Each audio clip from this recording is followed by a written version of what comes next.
that I gave in the Lions Club oratorical contest. And once again, I made it to the finals of that contest with my speech, and which were held at one of the weekly meetings of the Lions Club. And I went to the meeting that day, and I and the finalists from the high school gave our speeches. And when it came time for me to do mine, I gave it, and I immediately knew something was wrong, terribly wrong, as soon as I started, because the men didn't respond with smiles in the sort of victorious parts of the story, and they reacted oddly in other parts of the story. They snickered at things that I couldn't understand why they were snickering. But I gave my speech, and then everyone filed by afterwards. It, of course, had never occurred to me before going in that day that I could be giving my speech to the Ku Klux Klansmen who had attacked the strikers back in 1965. But, of course, I was. As you can imagine, I did not win the contest. But so afterwards, the men all filed by and shook my hand, and the other contestants. But this one fellow hung back to the end. And the way I remember him was that he was about 8 feet tall and 100 years old and had this giant shock of white hair. He probably looked much like I look right now in reality. But he came up to me and attacked me, began yelling at me. Where did you come up with those things, boy? Who told you those things? Those are lies. Nothing like that happened. Who told you those things? He went on fulminating at me for a while, got progressively louder and more hostile, until finally my English teacher, who was my sponsor, sort of inserted herself between us and pushed him away a little bit, and he spun around and took off. And a few days later, and to me, that was all just more mysterious, inexplicable adult behavior. I wasn't particularly traumatized, just confused by another strange thing that a grown-up had done. But so he took off, and a few days later, another letter arrived saying that there was a long formal apology from the president of the Lions Club. More mysterious, inexplicable adult behavior. But years later, of course, I didn't know all of that history of my town that I've just said.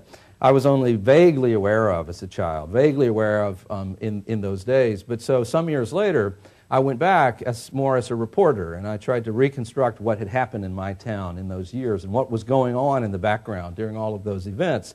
And that's when I learned most of that story. And one of the other things I learned just a couple of years ago, actually, was that the man who attacked me that day after my speech was, in fact, the white man who shot the 16-year-old boy back in 1968 and had never been prosecuted.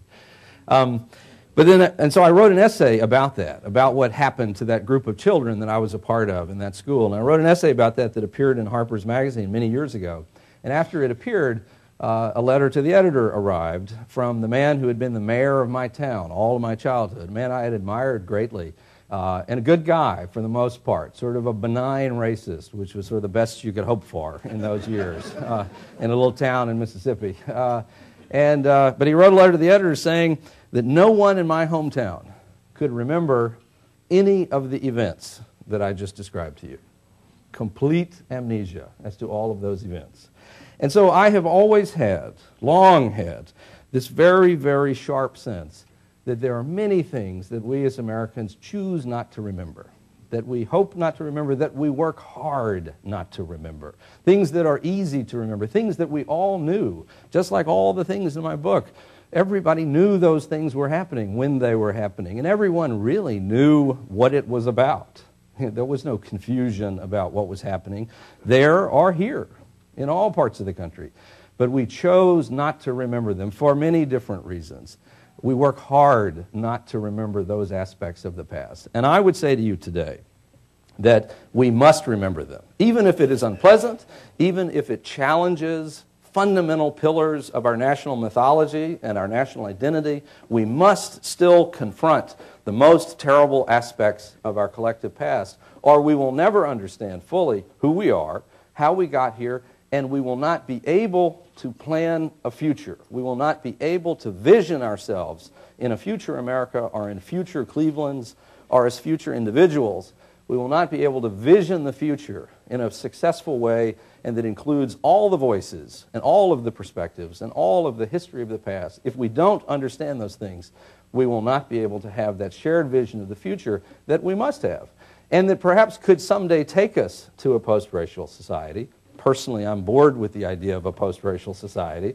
I can't imagine that that would ever come to pass, and I hate the idea that we might all someday be completely colorblind and somehow impossibly arrive in that boring, uncomplicated world. I like the mix and the diversity and the range of American life that we have today, but that vision of the future is one that we have to understand the past to forge that common vision. I absolutely believe.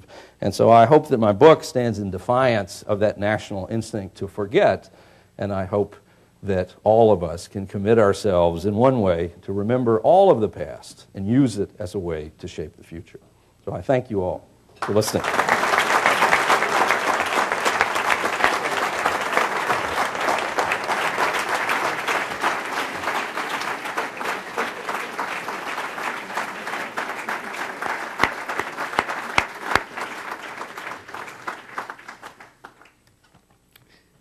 Today at the City Club of Cleveland, we are listening to a Friday forum featuring Douglas A. Blackmon, author and winner of the 2009 Pulitzer Prize for his book, Slavery by Another Name, The Re-Enslavement of Black Americans from the Civil War to World War II.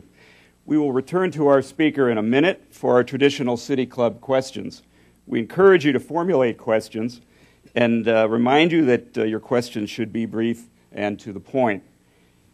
We welcome you to this City Club forum.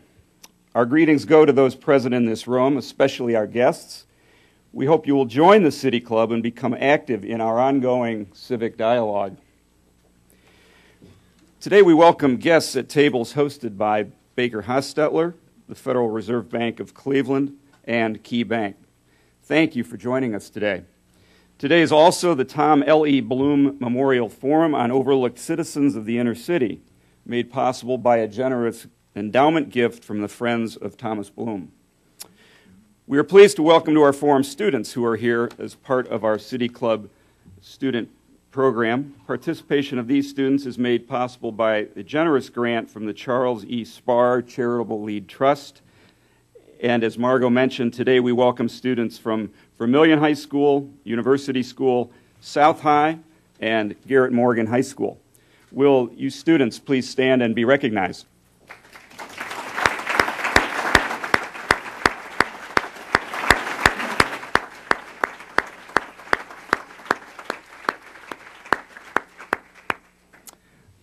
Now we would like to return to our speaker for our traditional City Club question and answer period. We welcome questions from all of you. Holding the microphones today are City Club Outreach and Membership Manager Deborah Agosti, and PR and Programs Manager Carrie Miller. Carrie, here. First question, please. Mr. Blackmon, what kind of support did you get from your parents, family, and friends for your position? During those, do you mean in response to the book and sort of, or do you mean back in those days when those things? Well, my parents were remarkable folks, and of course we all think that, but when I say it, it's true. No.